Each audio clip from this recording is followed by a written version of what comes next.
여러분 안녕하세요. 해인학당 유순복입니다. 반갑습니다. 함께 공부합시다. 오늘은 혹독한 임진왜란을 치른 후 사명대사가 외교사절로서 일본을 방문하여 새롭게 등장한 패자 도쿠가와 이에야스와 스시미 성에서 처음 만나 나눈 문답시 두 수 소개해드리겠습니다. 아시다시피 사명대사는 임진왜란이 일어났을 때 승려의 신분으로서 스승인 서산대사와 함께 군사적으로 외교적으로 조선을 위해 큰 역할을 한 인물이지요. 스님은 수행 정진하던 중에 갑작스러운 왜란으로 하시던 공부를 철폐하시고 경상도를 중심으로 승려들을 모집해서 금산에서의 전투를 비롯하여 청주성을 탈환하고 진주성을 방어하는 등 혁혁한 군사적인 공을 이루었을 뿐 아니라 왜란 중에서도 틈틈이 일본과의 강화 협정을 위해서 4차례나 회담을 주선했고 임진난 이후에는 연로하신 스승 서산대사 휴정을 대신해서 전쟁 중 일본에 끌려간 조선인 3천여 명의 포로를 송환해오는 외교상의 큰 공적도 이뤄냅니다. 화면에 보이듯이 이상의 사명대사와 관련된 시 몇 수를 올린 바 있는데요. 더보기에 링크 올려놓을 테니 참고하세요. 오늘 감상하실 시는 일본과의 관계에서 굴욕적인 처지에 놓인 사명대사가 어떻게 이에야스의 코를 납작하게 하면서도 우리의 자존심을 지키며 무사히 포로들을 송환해 왔는지를 잘 알 수 있게 합니다. 그럼 먼저 도쿠가와 이에야스의 시부터 보시겠는데요. 먼저 이 도쿠가와 이에야스가 누구인지 간단하게 알아보죠. 그는 1543년생으로 당시 사명대사와 만났을 때에는 나이가 49살이었어요. 사명대사보다 1살 많았습니다. 당시 일본은 이제 막 전국시대를 통일해가며 그 여세를 몰아서 조선을 친 후 이후 안정된 260여 년의 에도시대를 시작하던 때였습니다. 이러한 과정 속에 일본에는 3명의 걸출한 쇼군, 즉 대장군이 있었는데요. 오다 노부나가, 도요토미 히데요시, 그리고 오늘의 주인공 도쿠가와 이에야스 3영걸입니다. 이들은 난세를 끝내고 일본 전국을 통일하겠다는 목적하에 뜻은 같았지만 각각 그 성향에 따라서 방법은 달랐습니다. 예를 들면 새가 울지 않을 때, 즉 자신의 목적이 달성되기 어려울 때 이 쇼군들은 각각 어떻게 대처하는가로 이들의 성향을 평가하곤 하는데요. 먼저 오다 노부나가는 새가 울지 않는다면 그 새를 죽여버린다고 했고요. 우리 조선을 침략한 도요토미 히데요시는 새가 울지 않는다면 어떻게 해서든 그 새가 울도록 만든다고 했습니다. 그리고 마지막으로 일본을 통일국으로 완성한 도쿠가와 이에야스, 덕천가강은 새가 울 때까지 기다린다고 했죠. 이것으로 도쿠가와 이에야스의 성격을 짐작할 수 있겠는데요. 때가 올 때까지 기다린다는 것으로 봐서 그는 무엇보다도 인내심이 강한 장점이 있었나 봅니다. 그는 장기적인 계획을 세우고 점진적으로 목표를 향해서 차근차근 전략을 세워가며 때에 맞게 행동을 했다고 합니다. 빠른 결과보다는 최적의 결과를 얻는 데 집중했겠지요. 때가 아니면 절대 움직이지 않으면서 실용적으로 가장 효율적인 때를 기다렸고 필요하다면 후퇴도 했고 굴욕적인 타협이라도 주저하지 않는 매우 냉철한 성격의 소유자로서 과감한 결단력이 있는 능력자라고 생각됩니다. 아마도 그의 이러한 성격 덕분에 그는 1603년 최종적으로 일본의 전국시대의 막을 내리고 에도 막부를 창설하여 적대관계에 있던 많은 지역 다이묘들을 포용하여 이후 260여 년간의 장기적인 평화를 유지할 수 있었던 것 같아요. 어쨌든 그 이듬해 1604년 조선의 왕 선조는 일본과의 평화협정을 체결하고 조선인 포로 송환을 위해 사명대사를 사절로 보냅니다. 사명대사는 일본의 후시미성에서 도쿠가와 이에야스와 두 차례의 회담을 하는데, 이때 사명대사는 일본의 재침략을 막고 조선과 일본 간의 국교 정상화를 위한 초석을 다짐했으며, 아울러 조선인 포로를 송환하는 성과를 거둡니다. 오늘 감상하실 시는 그 후시미성에서의 첫 번째 회담에서 이루어진 문답시예요. 이때 도쿠가와 이에야스는 승전국의 패자로서 마치 하늘을 뚫을 것 같은 거만한 기세로 이렇게 묻습니다. 돌에 풀이 나기 어렵듯이 방 안에는 구름이 일어나기 어려운데, 너는 도대체 어느 산에 사는 새이기에 여기 봉황의 무리 속에 와서 끼어드느냐. 말하자면 한낱 새 나부랭이가 어디 봉황님들 노는 곳에 끼려고 왔느냐 하는 거죠. 이 시의 형식은 보시다시피 오원절구 시로서 승구의 맨 끝자인 구름 은자와 결구의 맨 끝자인 무리군자의 종성인 니은자를 운으로 맞췄죠. 비교적 쉬운 한자로 되어 있어서 글자 하나하나를 순서대로 직역해 나가면 무리가 없겠습니다.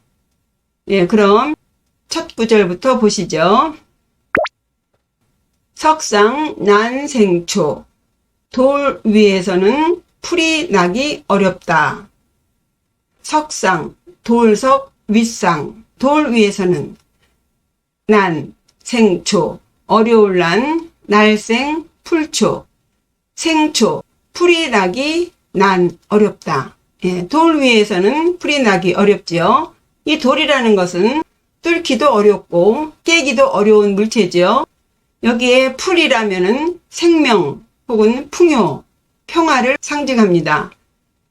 돌같이 뚫기 어렵고 딱딱한 것 위에는 이렇게 나약한 풀이 자라기 어렵다. 일상적인 그 자연 현상을 끌어들여서 생명이 싹트기 어려운 환경을 돌석자로 비유해서 서두를 시작함으로써 다음 자신이 하고 싶은 말을 두 번째 승부로 발전시키고 있어요. 방중 난기운. 방 안에서는 구름이 일어나기 어렵다. 방중, 방, 안방 건너방 할 때 방이에요. 가운데 중, 방 안에서는. 이 방이라고 하는 것은 외부와 단절된 내부에 있는 독립된 공간을 말하죠. 닫혀있고 막혀있고 좁고 등등 폐쇄된 공간의 이미지입니다. 난기운, 어려울 난, 일어날 기, 구름운. 기운, 구름이 일어나기 난 어렵다. 방이라는 것은 막혀있는 공간이니 그 안에서는 구름이 일어나기 어렵죠. 이 구름이라는 것은 바람을 일으키는 역할도 하죠. 구름이 없다면 어떠한 새로운 변화나 혁신을 일으킬 수 없음을 암시하고 있어요. 이에야스는 이 방이라는 시어를 사용함으로써 조선은 비록 독립된 국가이긴 하지만 돌처럼 고루하고 방처럼 답답해서 어떤 바람도 일으키지 못한다. 마치 딱딱한 돌같이 보수적이고 사방에 막혀있는 방처럼 폐쇄적이라서 풀과 같이 나약한 생명체가 딱딱한 돌을 뚫고 나오기 어렵듯이 새로운 변화를 일으키기 어렵다며 조선을 비하하고 있습니다. 어쩌면 이에야스는 자신이 지금 일본 전국을 통일해서 새로운 에도 시대를 열었음을 은근히 조선의 상황에 비교해서 자랑하는 것 같아요. 너희는 너무 고루하고 작아. 그러니 그런 속에서 무슨 변화와 혁신이 있겠어? 나를 봐. 우리를 봐. 비교가 되겠냐 말이야. 라며 한껏 조선을 모욕하는 것 같아요. 또 다른 면에서 이 구름이라는 것은 학이나 용이 노는 하늘에 있는 것이죠. 그리고 이 방은 땅에 붙어 있고 공간적으로 아주 좁고 제한된 갇힌 공간이에요. 그러니 하늘에서 놀만한 용이나 학과 같은 상스러운 동물은 이 좁은 방과는 거리가 멀죠. 즉 외교사절로서 온 서명대사를 딱 보아하니 승복을 입은 것을 보면 승려인데, 승려라면 마땅히 학 정도는 되어야 자기와 대거리를 할 수 있을 것 같은데 이 조선같이 작고 막혀있는 이런 나라에서 학이나 용이 논일 만한 그런 배경이 되어주는 구름이 일어나기 어려운 그런 곳에서 무슨 큰 승려가 있겠느냐. 소문에 의하면 사명대사가 대단한 고승이라고 하는데 그래 봤자겠지. 방과 같이 작은 나라에서 얼마나 대단한 승려가 나오겠어. 외교 사절로 온 사명대사를 매우 하찮은 존재라고 상대를 후려치는 꼴이죠. 무시하는 구절이겠습니다. 다시 해보면요. 석상 난생초 돌 위에 풀이 나기 어렵듯이 방중 난기운 방 안에서는 구름이 일어나기 어렵지. 세 번째 구 전구예요. 여의 하산조 너는 어느 산의 새이길래 여의 너여 너이입니다. 글자 수를 맞추기 위해서 이 너라는 의미의 글자를 반복해서 썼죠. 당연하게 여의는 사명대사를 지칭하죠. 마치 삿대질이라도 할 듯이 너는 말이야 라는 뉘앙스로 읽으셔도 좋겠습니다. 여의 너는 당신은 하산 무엇하 매산 무슨 산 어느 산이죠. 어느 산에 사는 새이길래 조선 땅 방같이 작은 그런 나라에 그 안에 어느 산에 사는 새냐. 요 하산의 무엇 하를 넣음으로써 의문문의 형식을 취하고 있죠. 너는 어느 산의 새냐. 상대의 출신 성분 혹은 자격을 묻는 것 같아요. 너 뭐하는 인간이야? 그죠? 소문은 익히 들어 알고는 있지만 그래봤자 작은 패전국의 나라에서 대단한 승려가 있겠어. 어디 너 얘기해봐. 너 간등성명이라도 대봐. 이런 분위기죠. 마지막 결구예요. 레참 봉황군 봉황의 무리 속에 와서 끼어드느냐. 레참 올래 참여할 참. 요 참자는 이제 석삼자의 의미도 있지만 여기서는 참여하다. 그래서 와서 끼어들다. 어디에? 봉황군. 봉황세봉, 봉황세황. 봉황의 군, 무리군자예요. 여기서 봉황이라면 제왕의 상징이지요. 속세에서는 최고의 권력을 상징합니다. 이에야스는 압구에서 삼양당을 아주 하찮은 새라는 시어로 평가하더니 결국에서는 자신을 봉황으로 비유하죠. 학이 높은 정신 경계를 이룬 도인 스님을 상징하는 새라면 사명대사를 아주 보잘것없는 새라고 치부하고는 자신은 봉황이라고 합니다. 그러니까 이에야스는 자신은 지금 새로운 에도 시대를 열은 황제와 같은 무리의 사람으로 상정을 하고 사명당은 패전국의 아주 작은 나라의 도력도 낮은 그런 새로 비유해서 지금 자신을 한껏 부각시키고 있습니다. 황족과 같은 자기 신분에 새 정도 급에 속하는 사명대사의 도력은 자기와 급이 맞지 않는다고 말하고 있는 것 같아요. 요즘 말대로 한다면 도대체 뭐 하던 뭐길래 감히 봉황무리들이 노는 이곳에 와서 끼어들려고 하느냐 하면서 호통을 치는 것 같아요. 새 나부랭이 같은 사명대사가 봉황과 같은 자기와 어울릴 수 있는 자격이 있는지를 묻고 어울릴 수 없다고 말하고 있죠. 그러니까 말은 이렇게 하지만 요 내심에서는 이 사명대사가 승려로서 지혜와 격을 지니고 있는지 슬쩍 떠보는 말이기도 하겠는데 어쨌든 무리하기가 이루 말할 수 없죠. 참으로 불쾌한 언사입니다. 사실 이러한 도쿠가와 이에야스의 질문은 유교적인 가치관에 입각해서 승정국의 패자로서 지금 막 새로운 시대를 연 최고의 통치자로서 어쩌면 당연한 질문이기도 하겠습니다. 여의 하산조 레참 봉황군 너는 어느 산에 사는 새길래 한낱 새 주제에 이런 봉황의 무리들이 있는 곳에 와서 끼어드느냐. 예, 그럼 여기에 대해서 사명대사는 어떻게 대답을 할까요? 모국인 조선을 모욕하고 눈앞에 있는 자신조차 능멸하는 이 이에야스의 그 기세에 눌려서 그만 주눅이 들어버렸을까요? 사명대사는 어떻게 답을 하고 있는지 보시겠습니다. 나는 본래 청산의 논의는 하기라 항상 오색구름을 타고 놀았는데 하루아침에 운무가 사라지는 바람에 잘못하여 강무리 속에 떨어졌다 고 대답합니다. 멋있죠? 단번에 도쿠가와 이에야스의 코를 납작하게 만들었습니다. 일개 승려의 신분으로 패전국의 사절로서 이제 막 일본 전국을 통일한 패자를 한 번에 후려치는 사명대사의 당당한 기계를 느낄 수 있겠습니다. 네가 비록 왕의 신분인지는 모르겠으나 도력으로 본다면 나는 학이야. 너는 들딱이고 에요. 네, 보시다시피 이 시도 도쿠가와 이에야스의 답시로서 오원절구시이고요. 앞시와 똑같이 두 번째 승구의 구름 운자와 네 번째 결구의 무리군으로 운을 마쳤습니다. 그럼 뭔 소리인지 첫 구절 뒷구부터 살펴보죠.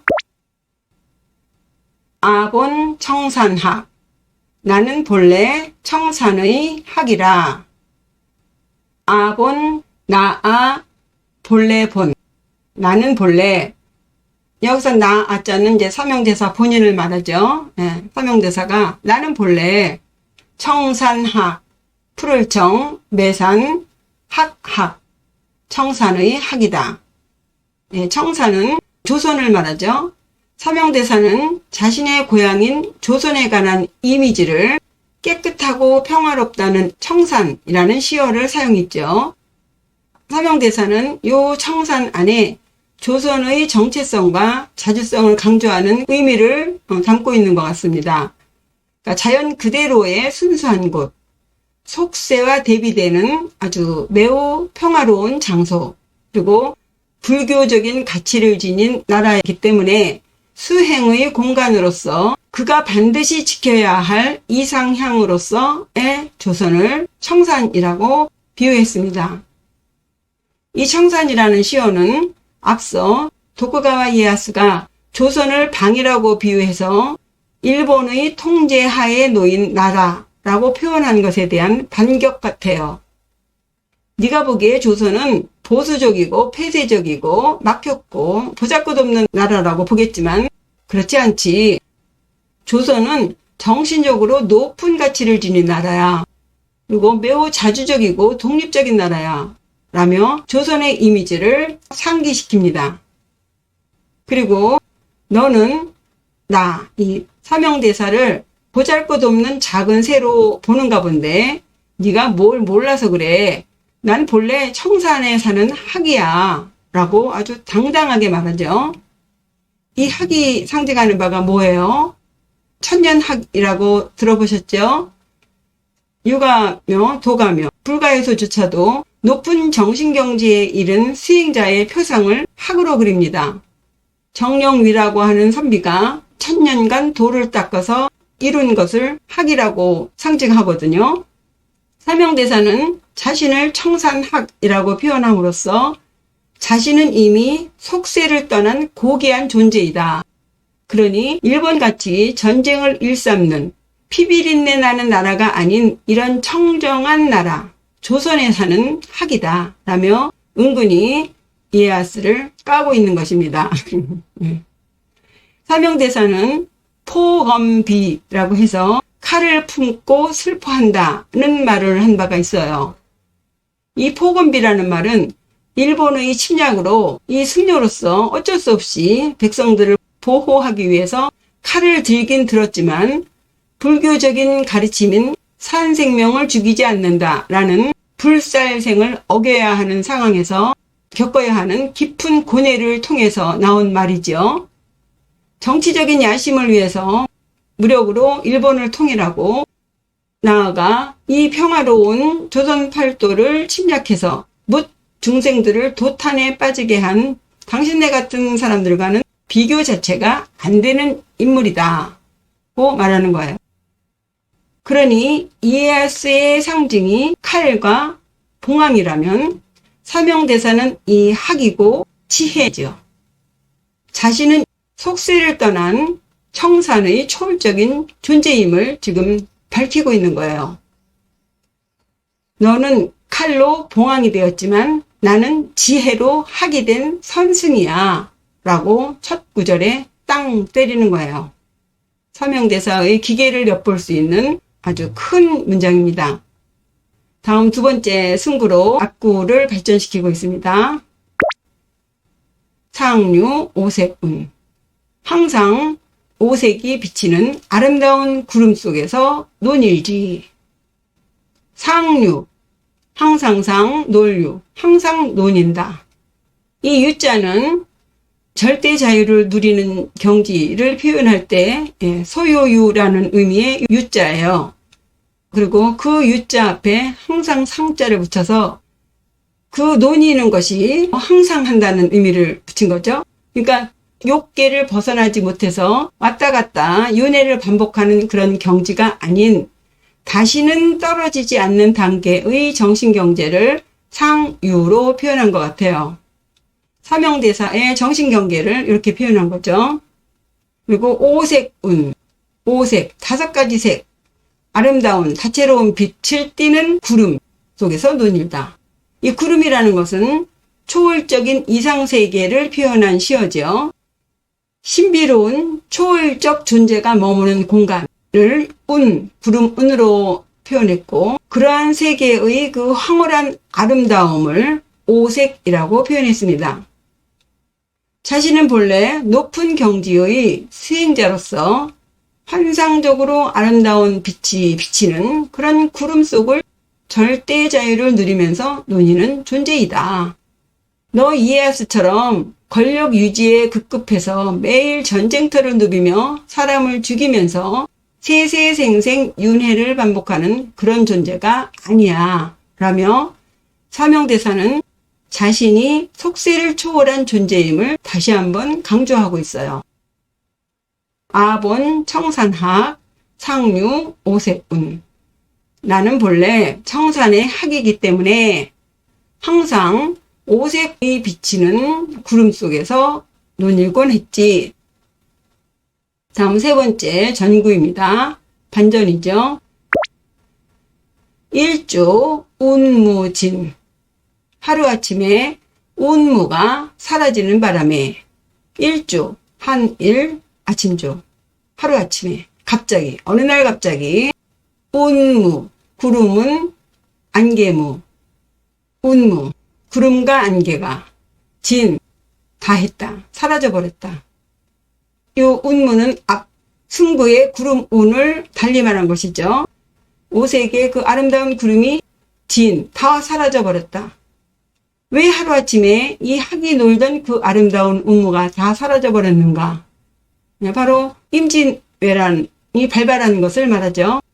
너희 일본의 침략으로 청산같이 아름다운 우리 조선이 갑자기 혼란 속에 빠지게 되었다. 그래서 나는 더 이상 이 백성들의 아픔을 보고만 있을 수 없어서 칼을 품고 세상 일에 나서게 되었다는 상황을 이렇게 표현하고 있습니다. 지금껏 산산매에 들어서 오색 구름 속을 자유롭게 논일며 즐기고 있었는데 갑자기 니들이 쳐들어와서 나의 삶과 사상이 송두리째 다 뒤집어졌어 라고 토로하는 거예요. 외란을 일으킨 일본국을 지금 애둘러 비난하는 것이죠.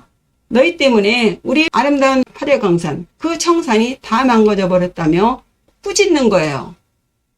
네, 마지막 네 번째 결구입니다. 오락야개군. 들딱의 무리 속에 잘못 떨어졌다. 오락, 그릇될 오, 떨어질 락, 잘못 떨어졌다. 구름이 있어야 샥 떨어질 텐데 구름이 갑자기 없어져 버리니까 그냥 뚝 떨어진 거죠. 야개군, 들야 닭게 무리군. 들닭의 무리, 그죠? 야게. 이 닭이라고 한다면요, 조류에 속하긴 하지만 하늘보다는 땅에 가까운 새 종류죠. 이에야스는 사명대사를 새라고 표현했는데, 비록 새가 작기는 하지만 하늘을 날아다니는 존재로서 자유로운 영혼과 이상을 상징합니다. 아마도 이에야스는 사명대사가 학이나 용같이 큰 존재는 아니지만 그래도 승려이니만큼 영성을 추구하는 존재임은 인정하고 있는 것 같아요. 거기에 비해서 사명대사는 이 이에야스를 닭으로 비유하고 그 앞에 들 야자를 붙여서 야게, 야생의 닭이라고 말했어요. 닭이라고 하는 것은 인간의 삶과 밀접하게 관련되어 있으면서 길들여진 새죠. 하늘보다는 땅에, 현실에 속박되어 있는 새입니다. 그리고 야생의 닭이라고 한다면 집닭보다는 좀 자유로운 단계로 표현한 것일까요? 이에야스, 너는 새보다도 낮은 닭의 정신 경계이다. 다만 집닭보다는 좀 자유로운 들닭 정도가 아닐까? 뭐 이런 식의 말이에요. 그러니까 학의 경지에 이르른 이 사명대사 자신보다 정말 터무니없이 낮은 정신경계의 존재로서 이에야스를 표현하고 있는 것이죠. 나는 원래 청산에서 논의는 학으로서 너처럼 전쟁터를 누비며 다니는 들닭과는 비교도 안 되는 존재야. 그런데 너희들이 못된 짓을 해서 이 고상한 내가 너희같이 저열한 들닭들 무리 속에 떨어졌어 라면서 야단을 치는 것 같아요. 정리하면 도쿠가와 이에야스는 유교적인 계급 질서를 바탕으로 사명대사를 모욕했지만 사명대사는 모든 인간이 불성이 있기 때문에 누구든지 깨닫기만 하면 높은 경지에 이를 수 있다. 그러므로 신분의 고하 없이 모든 존재는 평등하다. 그러나 굳이 인간의 위치를 평가한다면 수행과 깨달음의 정도가 있을 뿐이다 라고 가르쳐주는 답변을 한 것이죠. 일조 운무진 오락야계군. 하루아침에 운무가 사라지는 바람에 들닭의 무리 속에 잘못 떨어졌다. 어떻게 설명이 잘 전달이 됐는지 모르겠습니다. 이상으로 일본의 쇼군 도쿠가와 이에야스의 문시와 조선의 선승 사명대사가 답한 시 두 수를 감상해 보셨는데요. 이 두 시는 시적으로는 평이하게 문답을 하고 있는 것 같지만 들으셨다시피 그 시적인 표현 속에 조선과 일본의 그 철학과 사상적인 차이를 아주 치열하게 서로 논쟁하는 면이 보이고 또 아울러서 그 속에서 두 나라의 문화적인 차이도 보이고 있습니다. 사명대사가 이에야스의 칼에 대해 지혜로서 대응하고 봉황에 대해 학으로 대응하여 멋지게 외교적인 협상을 이루어낸 역사가 담겨있는 시예요. 그런데 한편 만약에 이 도쿠가와 이에야스가 소인이라면 정말 큰일 날 소리 아닌가요? 감히 패전국의 승려가 자신은 학이고 승정국인 이에야스를 일개 들닭으로 비유하고 있으니 이런 모욕이 또 어디 있겠습니까? 어쩌면 사명대사의 이러한 대담한 표현은 자칫 양국 간의 외교적인 갈등을 일으킬 뿐만 아니라 사명대사의 목숨까지도 위태롭지 않을까 우려되는데요. 어떻게 사명대사는 할 소리를 다 하면서 자신의 자존심은 물론 조선의 위상도 세우고 끝내 목적한 바를 이룰 수 있었을까요? 만약에 이에야스의 표현대로 조선은 방같이 닫혀있는 폐쇄적인 나라라든가 사명대사를 봉황의 무리에 끼어들려는 무례한 작은 새라는 것 등등을 그대로 받아들였다면 우리 조선은 이에야스가 의도한 대로 일본보다 열등한 위치에 있는 나라가 되니 조선의 위상은 말이 아니겠지요. 그대로 받아들일 수는 없습니다. 여기서 서명대사의 지혜로움을 엿볼 수 있겠는데요. 서명대사는 일본국의 행위를 직접적으로 비난하는 대신 자신이 처한 상태를 정신적으로 승화시켜서 완곡하게 시적으로 표현함으로써 이에야스를 자극하지 않고서 외교적 갈등을 피했을 뿐 아니라 서명대사 자신의 자존심도 세우고 조선의 위상도 높여서 이후의 일본과의 협상도 이어갈 수 있었던 거예요. 다시 말해서 서명대사는 자신을 학으로 묘사함으로써 조선은 학이 논의는 고귀한 나라라는 시적 표현으로 일본은 그런 조선을 함부로 대해서는 안 된다는 인식을 심어준 것 같아요. 정말 승려로서의 신분을 넘어서 국가의 위기 시에 목숨을 걸고 사명을 수행한 애국자가 아니라고 할 수 없겠습니다. 그리고 또 한편 짐작할 수 있는 것이 도쿠가와 이에야스는 불교의 선사상에 깊이 매료되어서 불교적인 가치와 철학을 매우 존중했다고 해요. 평생 불교적인 가치관에 입각해서 끈기와 인내로 선수행을 실천했으며 불교 사찰을 후원하면서 승려들과 교류하는 것을 좋아했대요. 다만 본직이 정치인이고 무장이었던 만큼 불교적인 가르침을 자신의 수행을 넘어서 실용적으로 정치 전략에 연결시켜서 막부 통치의 안전성을 도모했다는 것입니다. 그래서 어떠한 종교든 막부 체제에 위협이 된다면 기독교는 물론이고 불교 종파도 엄격하게 통제했다고 해요. 어쨌든 이상의 그의 불교에 대한 깊은 이해와 신앙심으로 불교의 인과론과 윤회 사상을 이해했기 때문에 그는 그런 가르침을 통해서 자신의 정치적인 선택을 정당화하고 평화로운 통치를 유지하려고 했던 인물이었습니다.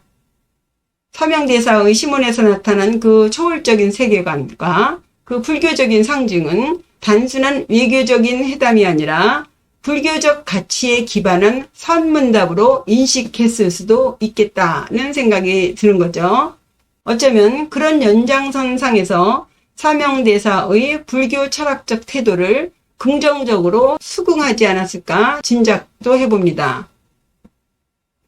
어쨌든 그는 사후에 동조대권현이라는 신으로 신격화돼서 국가를 안정시키고 평화를 가져온 인물로 평가된 것을 보면 그의 내공도 나름 짐작이 갑니다. 이상의 그의 불교 철학적인 정신적인 요소와 서명대사의 뛰어난 외교력 그리고 설득력으로 조선과 일본 간의 평화 협상이 성공적으로 이루어지면서 3,500여 명의 귀환이 성공리에 해결되었고 또 이후 일본과 조선의 관계를 개선하려는 노력으로 이어집니다. 그럼 이상의 시 해석을 바탕으로 두 시 다시 한번 읽어보죠. 도쿠가와 이에야스의 문시입니다. 석상 난생초 돌 위에 풀이 나기 어렵듯이 방중 난기운 방 속에서 구름이 일어나기 어렵지.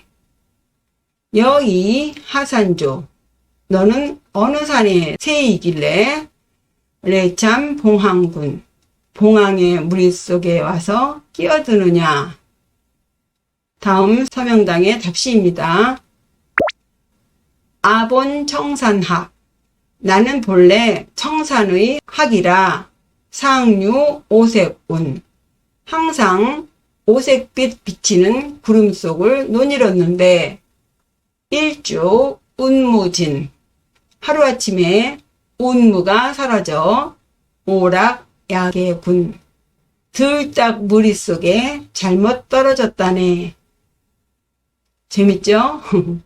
도쿠가와 이에야스의 문시와 그에 답한 서명당의 답시 두 수 감상해 보셨습니다.